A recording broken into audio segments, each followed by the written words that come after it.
Hey, Pepin. Yo, yo. I've been thinking a lot lately about Skrilla. Skrilla? Yeah, that fat stacks in your pocket. Is that called Skrilla now? Is that like a new fangled thing I don't know about? No, that's a pretty old one. It's a good one. Gotta get that cheddar. I get that cheddar. Fat stacks. Fat stack. Okay, I've heard fat stacks. Fat but stacks of cheddar. Skrilla? Cheddar. I've heard cheddar before. Also like gold, but gold is like a money back in the day, I guess. But Yeah. I've been thinking a lot about how you can make your own money bigger. like with like investing or I guess that's a way. working more. Working whores? No, that's a pretty more. effective way to get money. Working whores. Well, no, because you're probably giving them money, right? Unless you're a pimp. I guess it depends what way you're working. You know what? We need to talk.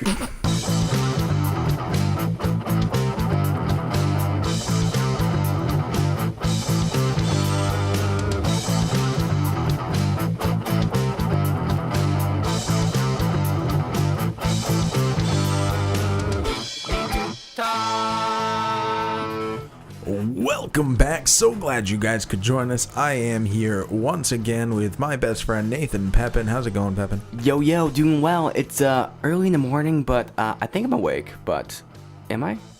I don't know. You look awake. Oh, thank you. So, talk to me. Personal finance. This is a deep-seated passion of yours. I'm hoping to learn stuff here today from the professional Nathan Pepin. Professional Nathan Pepin, talk to me about finance. Well, personal finance is very interesting to me. I mean, I'm not as great with it as I'd hope, and that's kind of the case with like anybody who's pursuing that passion or that thing. I make dumb decisions sometimes, like buying a $3,000 bed. Mm-hmm. It's a very comfy bed though. It's got massage and USB ports and stuff, and it's great. It has massage ports and USB ports? Yeah, well, what's a massage port? Not a massage. Actually, don't answer that. That'd be a great kind of bed though. That's a great business idea. With a massage port built in. But it's like I'm very much into budgeting. Like for a while, I was very aimless with my money. I mean, I did pretty well, but I didn't exactly know what my money was doing. And I started learning budgeting, and now I know like where my money's allocated, and I'm very anal about it. Like Steve's seen my spreadsheets and the stuff I do, and I go like very over the top with it. And it's like I like having conversations with people about finance and budgeting because to me it's kind of fun, but it's also just interesting how other people view money. So, are there trends that you typically see that people do? Yeah. I mean, the biggest trend is people just don't pay attention to their money at all. Mm-hmm. So, like, when you make a purchase, do you, like, really keep track of it at all? No. Like, how do you spend your money? Like, how do you view your money? I walk into the store and I buy things that look good, and then I walk out of the store. And I don't look at the price tag. I don't even... When they tell me my price at the end, I'm just already swiping my card. I don't even care. Really? Mm-hmm. Man. I don't even know how much I spent at any given time. See, this is making me feel like a miser because, like, I will avoid certain stores because I know their prices. It's like, I tried to go into this one place. It's like a gas station because I wanted some Swedish fish. And they're trying to charge me like $3.50 for some Swedish fish. Oh, it's called a convenience store. Their job isn't to mass stock things and sell in bulk like a Walmart or a grocery store where you can get reasonable prices. Their job is to buy from those places, mark it up because it's convenient. That's the whole marketing strategy there. You should expect to pay more at a gas station because you're not going there for Swedish fish typically, unless you're Pepin. See, I agree. So I was at the laundromat, and I just wanted to go to the nearest gas station and buy some Swedish fish because it was just a craving I was having. Mm-hmm. And if you go to a lot of gas stations, like there's people probably don't know out in the West Coast, but there's a place called Cumbies. It's very popular in New England. And they have pretty good prices on, like Swedish fish and kind of candies. Is that the only candy you know, Nathan? You're like, I'm sure there are other candies, but... This is the one. But so I checked this one gas station, and I expected the price to be maybe like $2 or $2.50, but $3.50 is like no. $3.50 is pretty high. I guess it would depend on the size of the bag. Like if it's one of the big bags, you know, at a convenience store, $3.50 is reasonable, and then you do like a sale where you have 2 for $4 or something when you want to get rid of them. Mm-hmm. Or here's another example. It's like you have a can of Monster right now, and I like energy drinks. I like coffee. And so I know prices pretty well for most stores as to what their prices are. And I'm okay paying like 2 for $4 or maybe even $3 for a can of something if it's, you know, if it's appropriate. But that can of Monster I saw at a store for $5. That's crazy. I think that one was $3.29, but it's one of the reclosable cans. So to me, that was worth it because I wasn't planning on drinking the whole thing straight down. I was planning on drinking it throughout the day to keep my energy levels high. So it was the convenience of being able to close it again was worth it for me to pay a little bit extra. Exactly. And $3.29 sounds about right for like a good price, but $5 is like that's pretty high. No for $5, and it's like there is a convenience to it. So like people who buy it and they want it, and it makes sense. You know, they can charge that because it is a convenience store, and they're not making that much money off it. But at the same time, like I'm very aware of prices for the most part for things I buy, and it's like I will avoid places that have big markups like that because it's like. You know, clearly I do look at the price of some because I knew off the top of my head exactly what that cost. It didn't deter me in any way, but I did look at it. Yeah. Prices and everything as well. I mean, there's convenience factors. You know, that's one big factor. But there's also, like, I don't want to fucking die and get trampled by a lot of people, i.e. Market Basket. Mm-hmm. We have a grocery store in the area. There's a bunch around, like, New England, and it's called Market Basket. And Market Basket, they're well known for their great prices. They have good quality stuff. Like, everything's fine with Market Basket. It's great. But when you go shopping there, it doesn't matter what time. It's crazy. Like, it's an experience. People will shove you out of the way. They will, like, cut you off. They will give you death stares if you're standing still and letting them pass, or they'll give you death stares if you're moving. Like, there's no way to shop at Market Basket and not have a good time. Or there's no way to shop at Market Basket and, like, get out unscathed. Yeah, the aisles are fairly narrow as well. So, like, getting carts by each other, they're just about scraping each other. Which I think is something that Walmart got really right, is like they make their aisles super wide, but I think that's because a lot of their people are super wide, so they have to kind of accommodate. But my issue, so, you know, we're talking about pricing, so, you know, there is an importance to it. That's something to keep in mind with personal finances, is keeping track of how much you're spending on things. But I think that there's also a psychological effect to when prices are low, i.e. Walmart. I spend more money at Walmart despite the fact that the prices are lower than I would at any other store, because I end up buying more things. I'm like, oh, that's a good deal. That's a good deal. That's a good deal. So I'll buy all of the good deals, and then I'll have a bunch of shit I didn't need, and I'll end up spending more money that way. So that is a very good point, and it's a similar effect with credit cards with people.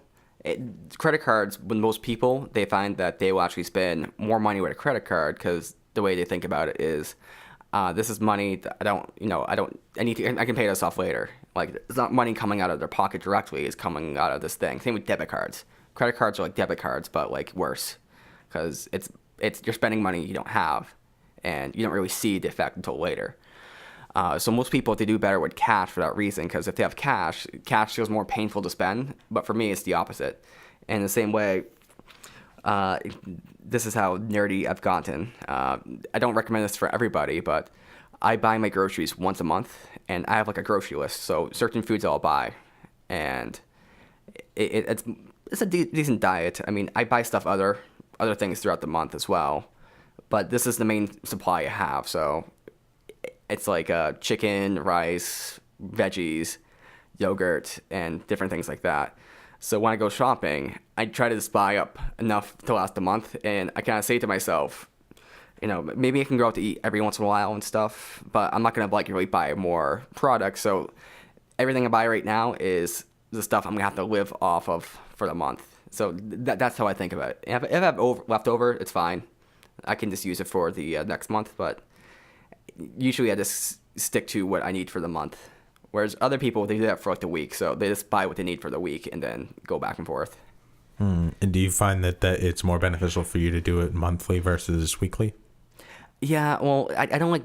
So I go shopping at Market Basket a lot. That might be changing here soon, but it's like I can only stand the struggle of Market Basket once a month. Don't you have a Hannaford right down the road? Yeah. Nate, you know Hannaford has got it going on. They have low prices in their own theme song. Hannaford's a bit more pricey. I love the in joke, like literally only you and I will get. Okay, well, we're gonna have to explain this now. Wait, do we have a recording of it? Maybe somewhere. I don't know though, do we? I don't know, but we should make one. So, there was a time I was at the supermarket when I was young, like in high school. Currently, I'm like 57, so this was a while ago. This was quite a while. And I'm shopping with my mom, like usual, and we're in Hannaford. All of a sudden, I just start singing, Hannaford, they got it going on. They got low prices and their own theme song. Shots, what can't you see? Just not store for me. I know it's absurd, but I'm in love with Hannaford. Not to... Copyright infringement. To give you credit, Steve, you came up with the absurd part. I had it a little bit different. It didn't sound as good, but you came up with the absurd part. So I did something. Yeah. Well, you also came up with all the verses, but then we lost them. But so I came up with the chorus, and for people who don't know, that's this Fountains of Wayne, Stacey Smallum like cover, and then we did another song about Parody. No, it's a cover. No, it's a parody. It's a parody because then we can legally use it. Oh, okay. It's a parody. Yeah, it's a parody. And then we came up with another one, Boulevard of Broken Cards. Mm-hmm. That one we do have a recording of. I found it. Sure we do. It's amazing. It's real bad. It's like Boulevard of Broken Dreams, except about shopping and carts. Mm-hmm. Mm-hmm. That's how passionate I am about shopping. So much passion flowing through the veins. But not as much passion about shopping as you have about personal finance. We've talked shopping. Now, talk to me about how you make your money to work for you. So I don't do that well of a job right now because my expenses are high. I used to live with a roommate, and in that case, I was saving a lot more money. And I saved quite a bit of money, and then it all went towards medical expenses at some point, which is fine. You know, I was saving for a reason. But there's a few ways to make money work for you. At least a few ways I recommend. I think number one is pay off your credit card bills. Once a month. If you don't have a credit card, get a credit card and get a cashback credit card. And the way you want to see the cash back is not as if you're getting cash back, but rather as if you're getting a discount on the items you're buying. So I have a Citi double cash card, for instance, and it's 1% off when you make the buy and 1% off when you, or 1% back when you make the payment on it. So long as you're doing the monthly so long as you're making the monthly payment of the full statement balance, you're getting essentially 2% off the purchase, or getting 2% back technically. But the way I like to see it is not that you're getting 2% cash back, but rather if this thing was $100, you're getting 2% off that price. It's a 2% coupon, effectively. And it takes about a month to apply fully. So it's not like that great of a coupon, but it's a rebate. Exactly. Mm-hmm. And I think that's more of a valid way to see it. So you can save yourself, if you use, say, the Citi cash card for almost everything, that's 2% off all your bills or all your purchases for that year. And that's a subtle way to save money, but it's an effective way to save money. Another thing is if you have any high interest debt, try to pay it off sooner than later, because what you can make in a stock market is not anywhere near to what you can lose with interest. And there's an opportunity cost there too, because let's say that you have your money, let's say you're paying all this money into your debt and you're paying all this interest. Well, that money could be making much more out other places. And that's the opportunity cost there. So it's always try to pay off your debt. I think there's certain debts you shouldn't pay off necessarily, faster, depending on the interest rate. So let's say that you have like for me, I have a car loan, and the interest rate on my car loan is 2.58%. So it's a pretty good interest rate. For that, it's like right now it's $11,000. There's no real reason for me to pay it off sooner because right now there's CDs out there for 2.75%. So I could put my money into a CD, keep it liquid for myself as like, so say a pseudo emergency fund. And if I needed that money, I could have access to it. So essentially I'm offsetting the interest, that is coming from my car loan, and I'm offsetting with the interest from the CD. Now, if you paid it off, you wouldn't have that debt there, but 2.65% or 2.58% is not like anything to be worried about. It doesn't add up that much for that balance. Whereas if you had an interest rate on your car loan of like 7%, refinance with a credit union, number one, but number two, that's way too high to be paying because that adds up over a period of time. It's maybe like $50 a month, depending on what your balance is, and I think a big portion of it is saving money. So a big portion of saving money is not paying interest on things you don't need to do. And part of that is having an emergency fund as well. So saving up a decent emergency fund so that when something does happen, you have the ability to pay it, or at least pay most of it, can save you that issue. So if you have a car issue, if your car breaks down, and you don't have the available money to pay it, and you have to put it on a credit card, and then you have to pay that credit card off over a year, that's a lot of interest you're paying. Whereas if you had prepared for that and you saved money into an emergency fund, and you were to be able to pay off that car bill, the repair bill, immediately, you'd save all that interest. So it's not just about paying your interest off or not paying interest. It's about having a plan in place to where if something does happen, you have the ability to pay for it now. That way you don't pay for it later. Mm-hmm. So how do hookers and blow factor into personal financing? So it factors in as far as lifestyle choices. And lifestyle choices are fine so long as you can afford them. Mm-hmm. Like, you like your hookers and blow. Mm-hmm. And in that order. Yeah, and there's nothing wrong with that. But you have to be able to support that sustainably if you're going to do it. Mm-hmm. I mean, you can do whatever the fuck you want, to be honest.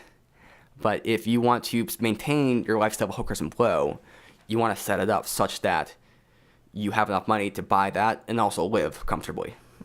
Okay, so I have to choose between that or living. You have to make them compatible with each other. Oh, okay. So it's like if I like having, say, Starbucks every morning, that's fine. But then I just have to not make tons of Amazon purchases every day because in that case, I might be in the red as far as my balances go and, having all this interest on my credit card debt. And if that happens, then I can't buy my Starbucks coffee at some point. So maybe I can buy it for like a year. But if I go too far into the red and I just don't have money anymore and credit card companies won't give me any credit, well, in that case, I can't get my Starbucks anymore. So if you have something which is a desire or, say, a fulfillment like that, you want to be able to think of it in the long term. So example of myself is I want to someday have a cleaning service clean my house. This would be a great thing, I think. And, I'll be making a lot more money at that point, so I'll be able to afford it. But the money I need to be making in order to make that possible would be enough so that it's like it's not putting me into the red, or it's not threatening anything else in my life. Mm-hmm. And that would be just, it's a minor lifestyle upgrade, having someone like once a month or maybe once a week coming in doing a deep clean on your house. But to me, it's a big lifestyle improvement and it's worth the cost. But right now, with the money I'm making, it's not worth the cost. Mm-hmm. And you have to kind of put it in that kind of framework. In order for me to have this lifestyle improvement I want, I have to make more money. Or I have to cut expenses other places. So what's more important, that I maintain the lifestyle that I find to bring me the most enjoyment and the most fulfillment, or having savings? Like, why should I not spend the money that some people would put into savings on something that's going to make me happy now? Is there not a balance to wanting to, like, is that not the whole point of the money in the first place, is to, be able to support yourself, be able to give to others, but also be able to to find some happiness in at the same time. So there's definitely a balance with everything, and the balance will depend upon each person's temperament and their own personality. So some people are more hedonistic in that they live more in the moment, and other people they're more long term. And I think in general you want to try to strike the balance where it's sustainable. So like a good example or analogy is with exercise. So you can exercise every day, but if you're trying to do that and you're not just that naturally that kind of person, you're gonna stop doing it eventually. It's gonna get too much, and you're gonna just kind of fall off the wagon. Whereas if you make a plan which is sustainable and you can feel good right now and you get the benefits of exercise, then you're able to do it long term. And the same kind of way, depending on your temperament and what you value, some people they can do things where they can like live in extreme, I don't want to say poverty, that's not the right word, but extreme degradation. Like they can live without things, like minimalists. Like they can live without the internet, without this. They can just read books and that's a myth. Live out of their cars. Some people live out of their cars. Books are a myth, Nate. Books are a myth. Books are a myth. What do you mean live without the internet? That doesn't make sense. Live without air. Ooh. But some people live out of their cars, and a lot of college students do that to save money. And people do crazy things, and they can live like that, but most people can't, unless they have to. Mm-hmm. And you have to find like the gradation where you can support yourself now and make it's a negotiation with your present self to your future self. You want your future self to be happy enough with your past self, but you also want your past self to be somewhat happy as well. Is it better to buy 100 $1 hookers or one $100 hooker? It depends if they do anal. 5 $20 hookers. 5 $20 hookers. Probably not 5 $20 hookers. I mean, I think one $100 hooker is better. Yeah. Yeah. I mean, not basing this off personal experience or anything, but do you think that should somebody go asking for a friend? Should one do a bunch of little like small extravagancies, say, hire a cheap hooker once a week, or if you saved up for a year and then you could splurge and have like one huge week-long party with a bunch of hookers? Which is better there? Is that the short-term daily small victories or saving up for one big one?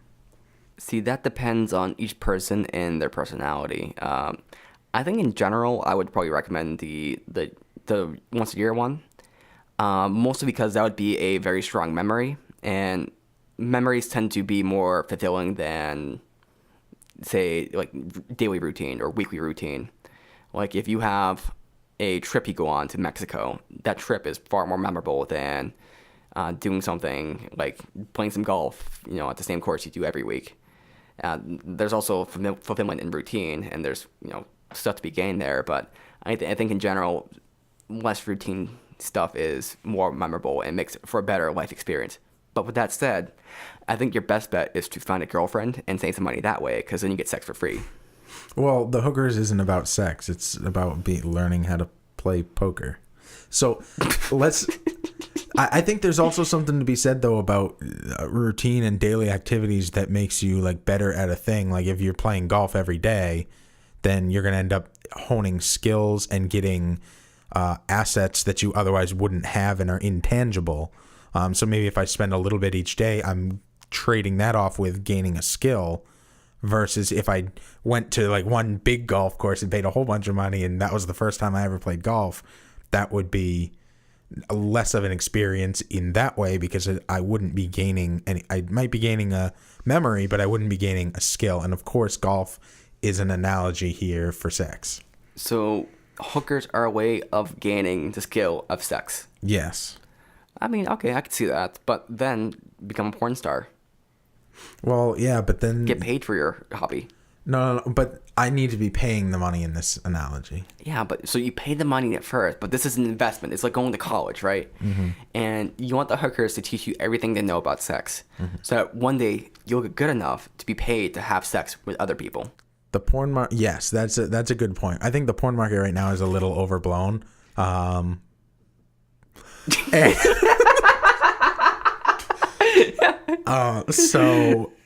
like I think it would be hard to like. There's just so much out there. It'd be hard to like make a name for yourself and make money that way unless you're like Brazzers and you like stamp your name on everything.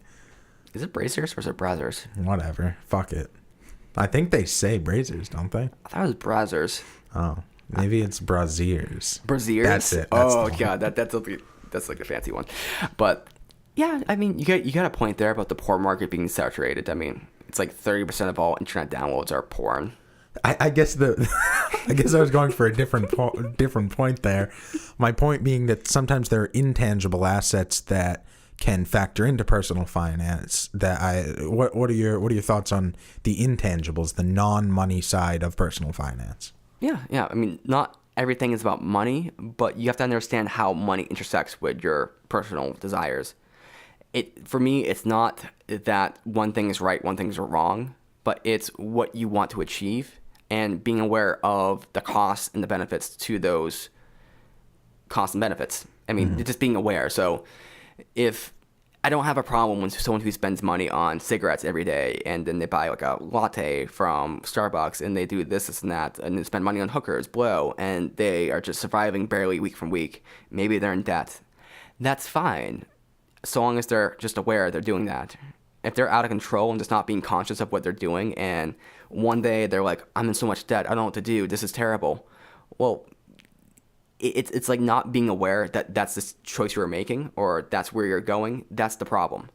But if someone is making that conscious choice to, I'm going to live now, I'm going to borrow from the future and to support what I want right now, want to have these feelings, that's fine. I mean, people do that all the time, like with college, right? People will live in, pretty confined environments and they'll go into huge amounts of debt to have some future payoff like 4 years later, maybe 5 years later, and maybe not even that payoff. People go through, they sacrifice the future they sacrifice the present for the future, but some people will sacrifice the future for the present, which is fine as well. But just be aware you're making that choice.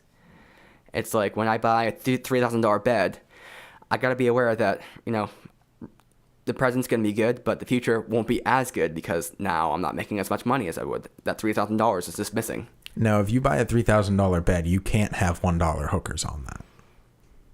Damn, that's a great point. Now that's setting yourself up for future success. Yeah. Well, yeah. So there's a cost-benefit analysis right there because the amount of money I'd spend on $100 hookers, would I have spent less money on hookers if I had the cheap bed and had $1 hookers on there than if I had $100 hookers on there? Because it's like, how many hookers would I have in general over a course of, like, say, 5 years? And then that's a really interesting question. Okay, so here's my expertise. So you're a personal finance expert. My expertise is a little different in that sense. So what you should do is take everything in your living room and put it all in your room. And then you go out to the side of the road where there's that free couch that's been sitting out there in the rain for 3 weeks, and you bring that inside, and then you get the $1 hookers and you fuck them on the dirty couch. And then you just put it right back outside and let God wash it clean. Well, to be honest, this podcast ran a little long, so we actually are splitting it into 2 episodes. So check out the next episode next week. And until then, check us out on Facebook. Facebook.com/We Need to Talk Show, or Twitter.com/WNTT1. We also have a Patreon. We're part of a great podcast network, Podcast NH. And if you have any questions, hit us up. Let us know what we want us to talk about. Yes, what you want us to talk about. And I guess you have a great day. Until next time. WNTTTTTTTT. Hey, Pepin. Yo. Do you usually subscribe to entire podcasts, or do you look for specific topics? Well, I try using the search function on my podcast player on my phone. It doesn't work too well. Try using Google. Google, it's not really set up for it, so I honestly have trouble. Why don't you just use Listen Notes? Listen notes. What's that? It's a search engine for podcasts that doesn't just search for the terms you're looking for in the title of the episode or the title of the podcast, but from inside the episode itself. Meaning if you're looking for a specific topic, you can find specific podcast episodes that are about that topic. That sounds a lot easier than spending the hours and hours I have just trying to find the exact right keywords to actually get it to bring up the episode. I mean, usually I just get like a million how to start your own podcast articles. It's really annoying. So that sounds a lot better. Exactly. When you're looking for something to listen to, just go to listennotes.com, type in a topic you're interested in, and you'll get instant gratification, useful results. That's listennotes.com. Check it out now.